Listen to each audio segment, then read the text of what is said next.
ಮಧುಮೇಹಿಗಳಿಗೆ ಅಂದರೆ ಡಯಾಬಿಟಿಕ್ನವ್ರಿಗೆ ಒಂದು ವಿಷಯವನ್ನು ಅಂದರೆ ಪ್ರಾಕ್ಟಿಕಲ್ಲಾಗಿ ಅನುಭವಿಸಿ ಅದರ ವಿಷಯವನ್ನು ತಿಳಿದು ತೃಪ್ತಿಯಾಗಿರ್ತಕ್ಕಂಥ ವಿಷಯದಿಂದ ನಿಮಗೆ ಕೆಲವು ಜನರಿಗೆ ಉಪಯೋಗ ಆಗುತ್ತೆ ಅಂಥೇಳಿ ನಾನು ಒಬ್ಬ ಡಯಾಬಿಟಿಕ್ ವ್ಯಕ್ತಿ ಇದರ ಬಗ್ಗೆ ತಿಳಿಸ್ತಾ ಇದ್ದೀನಿ. ನೋಡಿ, ಎಡಗಡೆ ಇರತಕ್ಕಂಥದ್ದು ಪಚ್ಚು ಬಾಳೆಹಣ್ಣು. ಈ ಪಚ್ಚು ಬಾಳೆಹಣ್ಣು ನೋಡಿದಿರಿ, ಇವೇ ಪಚ್ಚು ಬಾಳೆಹಣ್ಣು. ಇದು ಕರ್ಬೂಜ ಹಣ್ಣು. ನೋಡಿ, ಪಟ್ಟೆ ಇರುತ್ತೆ, ಸುತ್ತು ನೋಡಿ ಈ ಥರ ಇರುತ್ತೆ. ಇದು ಏನು ಮಾಡಬೇಕು ಅಂದರೆ, ಈ ಬಾಳೆಹಣ್ಣು ಇದೆಯಲ್ಲ, ಈ ಬಾಳೆಹಣ್ಣನ್ನು ಒಂದು ಕೀಳ್ತೀನಿ ಇಲ್ಲಿ. ನೋಡಿ, ಇದು ಕಿತ್ತಾಗ ನೋಡಿ ಈ ತುಟಿ ಇದೆಯಲ್ಲ, ಈ ತುಟಿ ಇಲ್ಲಿಂದ 1.5 ಇಂಚ್ ಮಿನಿಮಮ್ ಕಟ್ ಮಾಡಿಬಿಡ್ಬೇಕು. 1.5 ಇಂಚ್ ಕಟ್ ಮಾಡಿ ಇದನ್ನು ತೆಗೆದಾಕ್ಬಿಡ್ಬೇಕು ಆ ಕಡೆಗೆ. ಈ ಉದಾಹರಣೆ ನೋಡಿ, ಈಗ 1.5 ಇಂಚ್ ನಾನು ಅದನ್ನು ಕಟ್ ಮಾಡ್ತಾ ಇದ್ದೇನೆ. ಸೊ ಈಗ ನೋಡಿ, 2 ಭಾಗ ಮಾಡಿದ್ದೀನಿ. ಇದು ತುಟಿ, ಚೆನ್ನಾಗಿ ಜ್ಞಾಪಕ ಇಟ್ಕೊಳ್ಳಿ. ಇದು ತೊಟ್ಟು, ಕೊನೆಗೆ ಹೂ ಬಿಡುತ್ತಲ್ಲ ಆ ಕಡೆ ಇರತಕ್ಕಂಥದ್ದು. ಇದು 2ನೇ ಭಾಗ. ಇದು ನಾವು ತಿನ್ನಬಾರದು ಡಯಾಬಿಟಿಕ್ನವರು. ಇದು ಬುಡ. ಈ ಬುಡ ನಾವು ಬಾಳೆಹಣ್ಣು ಕೊನೆಗಿರುತ್ತಲ್ಲ ಆ ಟಚ್ ಅದು. ಸೊ ಇಷ್ಟಿರುತ್ತೆ. ಇದನ್ನು ನಾವು ತಿನ್ನಬೇಕು. ಈ ರೀತಿ ನಾವು ದಿನನಿತ್ಯ 2 ಹಣ್ಣನ್ನು 1.5 ಇಂಚ್ ಕನಿಷ್ಠ ಇಷ್ಟನ್ನು ತೆಗೆದು ಕಟ್ ಮಾಡಿಬಿಟ್ಟು, ಅದು ಡಯಾಬಿಟಿಕ್ ಇಲ್ದವ್ರು ತಿನ್ನಲಿಲ್ಲ, ಬಿಸಾಕ್ಬಿಡಿ, ಅದ್ರ ಬಗ್ಗೆ ಯೋಚಿಸಬೇಡಿ. ಈ ಹಣ್ಣನ್ನು ತಿನ್ನಬೇಕು. ಸೊ ನಿಮಗೆ 200 ಫಾಸ್ಟಿಂಗ್ 200, 250, 300 ಶುಗರ್ ಇದ್ದರೂ ಕೂಡ ಒಂದು ವಾರದಲ್ಲಿ ನಿಮಗೆ 120, 130ಕ್ಕೆ ಬರುತ್ತೆ ಫಾಸ್ಟಿಂಗ್.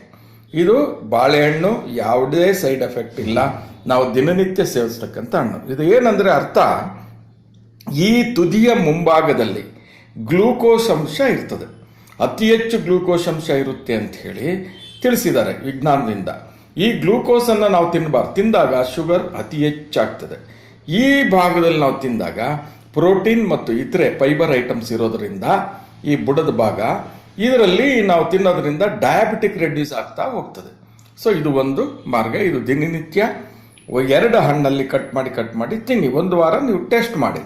ಆಮೇಲೆ ಇದು ಕರ್ಬೂಜ ನೋಡಿ, ಪಟ್ಟೆ ಇದೆ. ಇದನ್ನು ವಾರಕ್ಕೆ 2 ದಿನ, ಮೊದಲು 2 ದಿನ ಇದನ್ನು ಅರ್ಧ ಭಾಗ ಹಣ್ಣು ತಿನ್ನಿ. ಚಿಕ್ಕದಿದ್ರೆ ಅರ್ಧ, ದೊಡ್ಡದಿದ್ರೆ 1/4 ಭಾಗ, ಈ ಥರ. ಇದರಲ್ಲಿ ಉಪ್ಪು, ಸಕ್ಕರೆ ಇದಕ್ಕೆಲ್ಲ ಯಾವುದೋ ಮಿಕ್ಸ್ ಮಾಡಬಾರ್ದು. ಸೊ ಹಾಗೇನೆ ಹಣ್ಣನ್ನು ಸಿಪ್ಪೆ ತೆಗೆದುಬಿಟ್ಟು ತಿಂದರೆ ನೀವು ಸ್ವತಃ ಯಾವುದೇ ಇದರಲ್ಲಿ ಸೈಡ್ ಎಫೆಕ್ಟ್ ಇಲ್ಲದಂಥ ಹಣ್ಣುಗಳು, ದಿನನಿತ್ಯ ಉಪಯೋಗ ಮಾಡೋ ಅಂಥವು, ಇವು ತಿಂದರೆ ಡಯಾಬಿಟಿಕ್ನವ್ರಿಗೆ ಯಾವುದೇ ಸಮಸ್ಯೆ ಇರೋದಿಲ್ಲ. ಇದನ್ನು ಪ್ರಾಕ್ಟಿಕಲ್ ಆಗಿ ನೀವು ಅಭ್ಯಾಸ ಮಾಡಿ. ಅಯ್ಯೋ, ಪಚ್ಚುಬಾಳೆನಲ್ಲಿ ತಿಂದರೆ ಶುಗರ್ ಜಾಸ್ತಿ ಅನ್ನೋದು ನಿಮ್ಮ ತಪ್ಪು ಕಲ್ಪನೆ. ಸೊ ನೀವು ಇದನ್ನು ಯಾರು ಮಧುಮೇಹಿಗಳಾಗಿರ್ತಾರೆ ಅಂದರೆ ಡಯಾಬಿಟಿಕ್ ಇರ್ತಾರೋ, ಇದನ್ನು ದಯವಿಟ್ಟು ಒಮ್ಮೆ ಪಾಲನೆ ಮಾಡಿ. ನಾನು ಅನೇಕ ಡಾಕ್ಟರ್ಗಳ ಜೊತೆ ವಿಚಾರ ಮಾಡಿದ್ದೀನಿ. ಅದು ಯಾವುದೂ ಸೈಡ್ ಎಫೆಕ್ಟ್ಸ್ ಅಲ್ಲ. ನನಗೆ ಬಂದ ಅನೇಕ ವಾಟ್ಸಾಪ್ ಮತ್ತು ಇತರೆ ಮಾಹಿತಿಗಳ ಮೇಲೆ ಈ ಹಣ್ಣನ್ನು ತಿಂದು ನಾನು ಅನೇಕ ಸ್ನೇಹಿತರಿಗೆ ನಾನು ತಿಳಿಸಿದ್ದೀನಿ. ಎಲ್ಲ ಸ್ನೇಹಿತರು 350 ಫಾಸ್ಟಿಂಗ್ ಇದ್ದವರು ಕೂಡ ಈ ಹಣ್ಣು ತಿಂದು ಇವತ್ತು ಸುಖವಾಗಿದ್ದಾರೆ. 120, 130, ಕೆಲವೊಬ್ಬರು 15 ವರ್ಷದಿಂದ ನನಗೆ ಶುಗರ್ ರೆಡ್ಯೂಸ್ ಆಗಿರಲಿಲ್ಲ, ಈಗ ಚೆನ್ನಾಗಿದ್ದೀನಿ ಅಂತೇಳಿ ಹೇಳಿದ್ದಾರೆ, ಸಂತೋಷ ವ್ಯಕ್ತಪಡಿಸಿದ್ದಾರೆ. ಇನ್ಸುಲಿನ್ ತಗೊಳ್ಳೋರು ಕೂಡ ಸಂತೋಷ ವ್ಯಕ್ತಪಡಿಸಿದ್ದಾರೆ. ಇದು ಅತಿ ಹೆಚ್ಚು ಜನಕ್ಕೆ ಗೊತ್ತಿಲ್ಲದ ಪ್ರಯುಕ್ತ ಈ ಒಂದು ವಿಚಾರವನ್ನು ನಿಮಗೆ ತಿಳಿಸೋಕ್ಕೋಸ್ಕರ ನಾನೇ ಸ್ವತಃ ಪ್ರಯತ್ನ ಮಾಡಿ ನಿಮಗೆ ಮನದಟ್ಟಾಗಲಿ ಅಂತ ತಿಳಿಸಿದ್ದೀನಿ. ಆದ್ದರಿಂದ ಪ್ರತಿಯೊಬ್ಬರು ಸಾಧ್ಯ ಆದಷ್ಟು ಇದನ್ನು ನೀವು ಉಪಯೋಗಿಸಿ. ನಿಮಗೆ ಸರಿ ಇಲ್ಲ ಅಂದಾಗ ಬಿಟ್ಬಿಡಿ. 1 ವಾರ ಉಪಯೋಗಿಸಿ ಚೆಕ್ ಮಾಡಿ.